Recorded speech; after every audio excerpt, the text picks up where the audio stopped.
Nakushukuru sana ndugu mwandishi wa habari. Mpaka sasa maandalizi yamekamilika kwa kiasi kikubwa. Timu zote mbili zimeshafanya uhakiki wa vikosi vyake. Na mechi ya leo tulisema tutacheza kati ya vijana dhidi ya wazee.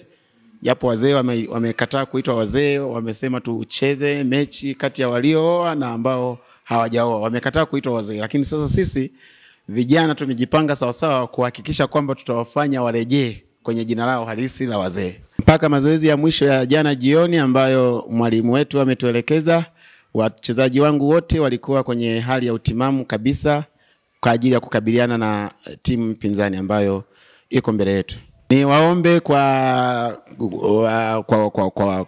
heshima kubwa na wafike uwanjani kwa ajili ya kushuhudia mchezo huu mkubwa ambao utaweka historia katika shule yetu. Na hii itakuwa mechi ambayo itaeleza namna gani vijana wako serious kwenye mambo yao yote wanayoyafanya. Sio tu kwenye mambo ya kimaendeleo, hata pia kwenye michezo wanaweza kufanya kitu kikubwa sana. Kama kapteni wa timu ya vijana au wasio FC, Kimera ni tunamtambua kama kijana wetu ambaye hajaoa, na jambo letu la kulisherehesha ndoa yake, mechi hii ndio inaenda kumsimika kwamba kijana rasmi ambaye tunataka kwenda kumuaga kama vijana. Tunaenda kumuaga kama vijana, jambo lake la ndoa liko njiani.